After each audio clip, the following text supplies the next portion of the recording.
কোরবানি দেওয়ার পরে প্রথম যে ভাগটা হয় ওই ভাগটাই হচ্ছে বাসার জন্য রান্না করে। আমরা না, শুধু সবারই এটা উচিত বা এটাই নিয়ম। তো আমরাও এর ব্যতিক্রমও নই, রান্না করে সবাইকে খাওয়ালাম এবং নিজেও হচ্ছে খাচ্ছিলাম। আর কোরবানির গোশত কিন্তু অনেক অনেক বেশি মজা লাগে অন্যান্য দিনের থেকে। যাই হোক, আল্লাহর সন্তুষ্টি ও পুরস্কার লাভের আশায় নির্ধারিত দিনে ব্যক্তির পশু জবাই করাই হলো কোরবানি। শুধু আত্মত্যাগই নয়, বরং আল্লাহর সঙ্গে বান্দার ভালোবাসার অন্যান্য এক নির্দেশন কোরবানি। আল্লাহর কাছাকাছি হওয়ার মাধ্যম এ কোরবানি সম্পর্কে কোরআনুল কারিমে একাধিক আয়াতে রয়েছে সুস্পষ্ট দিক নির্দেশনা।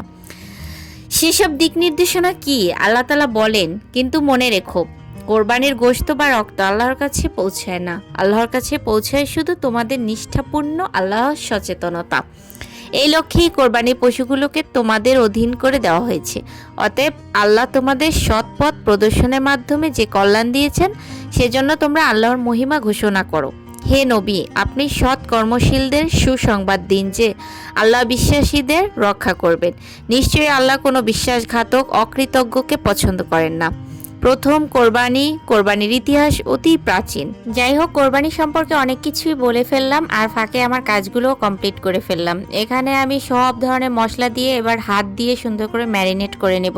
আসলে কি, খুন্তি দিয়ে আমি মজা পাচ্ছিলাম না, সবসময় আমি হাত দিয়েই হচ্ছে গোস্তটা সবসময় মাখাই। আর এটা সুন্দর করে এভাবেই হচ্ছে 20 মিনিট রেখে দিব।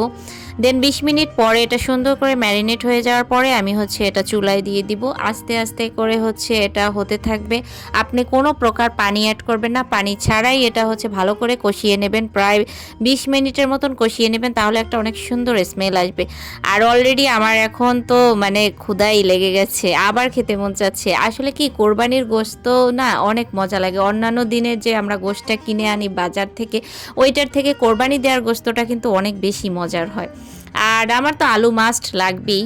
গরুর গোশ বলেন, মুরগির গোশ বলেন, যাই বলেন না কেন, আলু আমার লাগবে। এর আগের ভিডিওতেও আপনারা বারবার দেখছেন কি পরিমাণে আলু পছন্দ করি। যদিও আমার বাসায় আমার আব্বু এটা পছন্দ করে না, কিন্তু আমি আলু খাবো মাস্ট। যাই হোক, এই যে আমার কিন্তু গরুর গোশে এবার অলরেডি আমি পানি দিয়ে দিয়েছি, আর অনেকক্ষণ ওয়েট করতেছি যে কখন আমার গোশটা হবে। ফাইনালি আমার গরুর গোশ হয়ে গেছে। আর কোনো কথা হবে না, এখনই 1 প্লেট ভাত নিয়ে বসে যাব, গরুর গোশত দিয়ে আর আলু দিয়ে ভাত খেয়ে ফেলবো। কারণ অনেক ক্ষুধা লাগছে, সারাদিন অনেক কষ্ট করছি। তো এটাই হচ্ছে আজকে আমি রান্না করছি সবার জন্য। আম্মু যদিও আরও অনেক কিছু রান্না করছে, বাট আমি এটাই রান্না করছি কারণ আমি এটা প্রথম খাবো দেখে।